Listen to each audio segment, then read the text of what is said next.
Hello, my name is Børre and welcome to my channel Vagabond Biologist.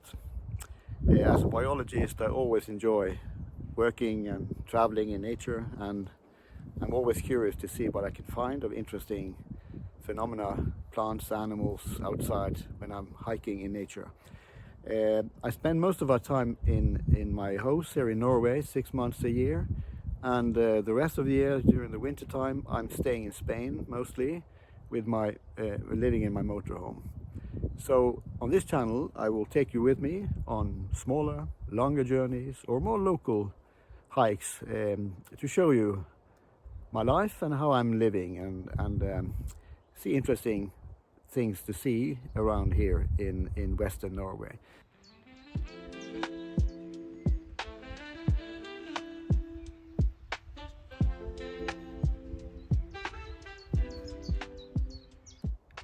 My plan for today is to start cutting down some trees to make firewood, since my stockpile from last year has been a bit depleted. I had to renew this the stockpile of firewood, and this is firewood that of course will be burnt in 1 or 2 years. It's not for this season because it has to dry, and today I will take you with me on my small the chores that I have here regarding firewood. So stay tuned for that.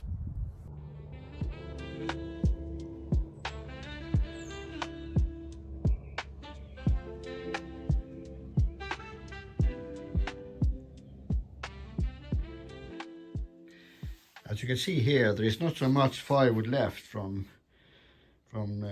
last year, you know. So during the winter time when I was home, I used to burn some firewood, and as you can see there's not so much left of that storage. I had a rather big stack of firewoods here, and it's not so much left. This firewood that I have been burning has been stored here for around 2 years, so it's become quite dry, and I normally don't store firewood inside buildings because it might be a bit too enclosed. But I normally would open the door here to keep it open in summertime so that there will be some air coming in, and that makes it dry much easier than if I kept it in an enclosed area. I prefer keeping my firewood outside because it dries much better in the wind and the sunshine and so on. And in this case I built these boxes from pallets, and there are around 10 pallets in each of these boxes, and this firewood has been drying for 2 summers. So this firewood that you can see here is ready to be burnt the coming winter. And here you can see how these boxes are constructed. They are made of around 10 pallets put together and stripped up with strong ropes here, and in the end of this box I have put up a small wall to protect against the wind that most of the time comes from the south, and that is why I put some extra protection up here. And the effect is it dries up very quickly, and but in this humid climate we need around 2 years to get the proper level of humidity as low as possible on this on the firewood. And as you can see, the firewood is kept in bags here, and so that lots of air comes through and makes it dry much faster than if they were in an enclosed area. And as you can see here, there is a roof, or a ceiling would you say here, and on top of this this box, and so there's plenty of air to circulate in here and take away the humidity as soon as the firewood dries up. So this is a good solution, and it's well protected, but it has to be quite open for the air to circulate within this box. And it keeps the rain away from the firewood, so it dries very quickly. it's always very important to check if the firewood is dry enough when you start burning it. And I will just show you one method that you can use to check if the firewood is ready.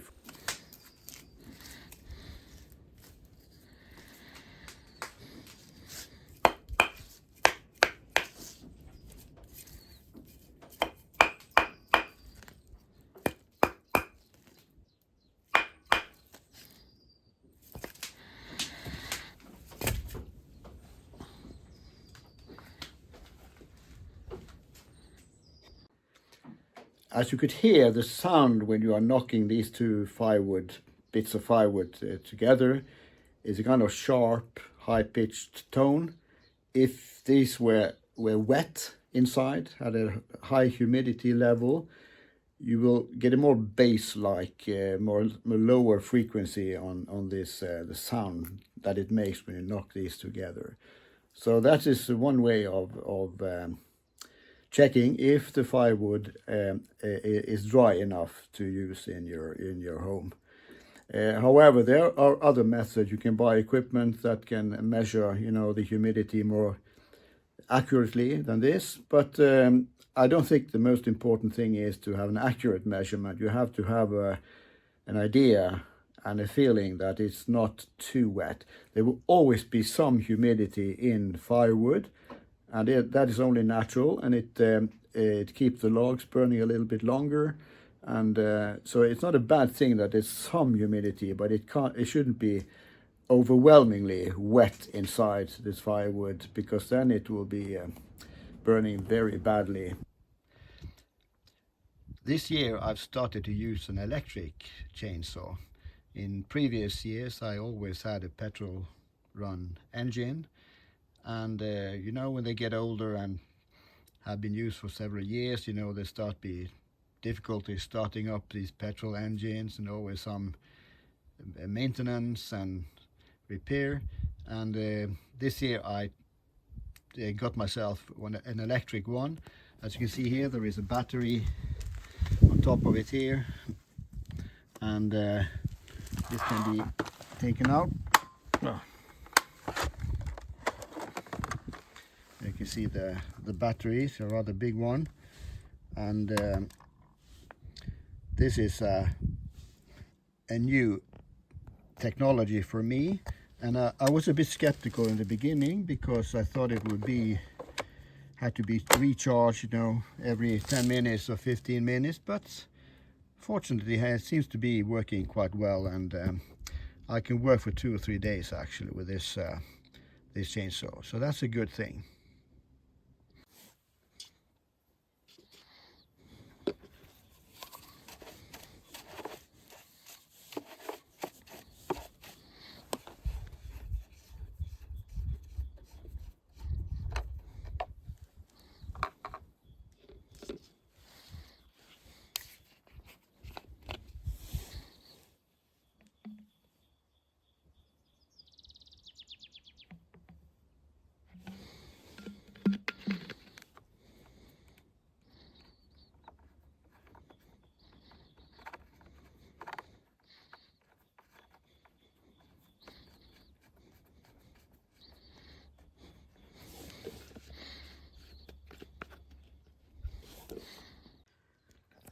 When you're working with firewood, there are some pieces of equipment that you always need to have, and especially working with a chainsaw. And the gloves, some solid, thick gloves, are very important to protect your hands. You need some protection eyeglasses or goggles to keep your eyes protected from flying wood. And also, of course, you will need a helmet, and included in this must also be some protection of some hearing protection here, that you can cover your ears because of the noise. However, these electric chainsaws are much more quieter than the petrol run chainsaws, so it is probably not so important anymore if you use a more modern chainsaw than the old ones. And you also need to have some protection for your feet, your legs and your feet.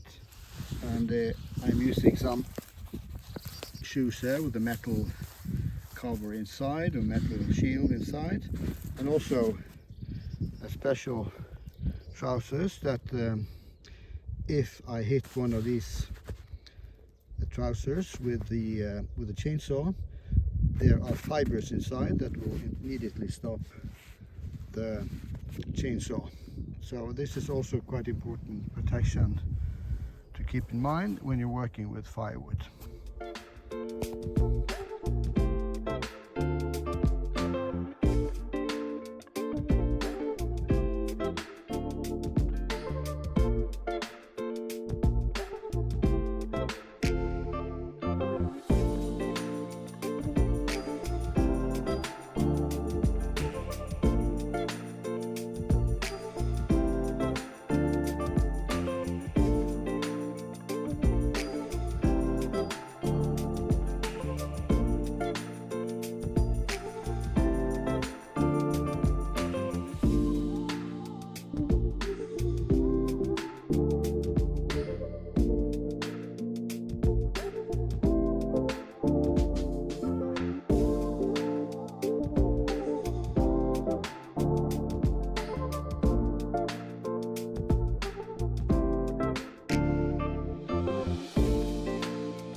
There is a saying here that firewood heats you up 4 times, and this is the first time you start cutting down the trees. You have to use a lot of energy, you have to be very focused, and if it's sunshine as it is today, there is a risk that you become very hot and you start sweating.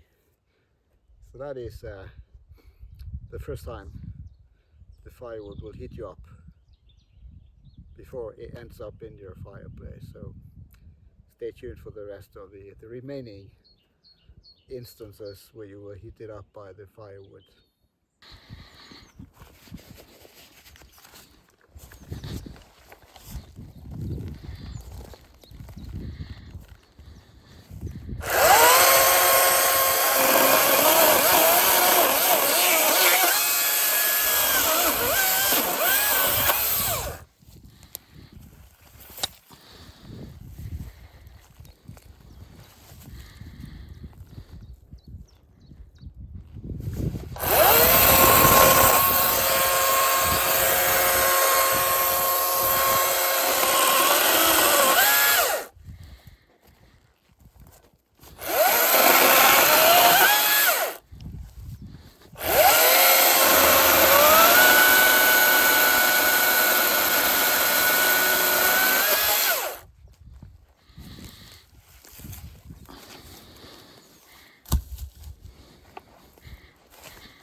unfortunately the chain just fell off the sword and it got damages, and this means that it's very hard to continue using this chain. There are damages in the different links of the chain, and it can't really be repaired in any way. So this has to be changed, and unfortunately, and that's the way we have to do it. Fortunately, I had one extra chain down here in my workshop, so hopefully I will be able to put this together again with a new chainsaw. The old one was actually ruined, so especially if they are too loose here, then there's a high risk that it might jump off and ruin your day. So hopefully it will be okay after I've put this together.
Finally, after several hours of work, the battery seems to be empty. So it started stopping. I can just check here the level, and you can see there is only one green light here now. So I think it's time to finish, go home and recharge my battery and come back another day.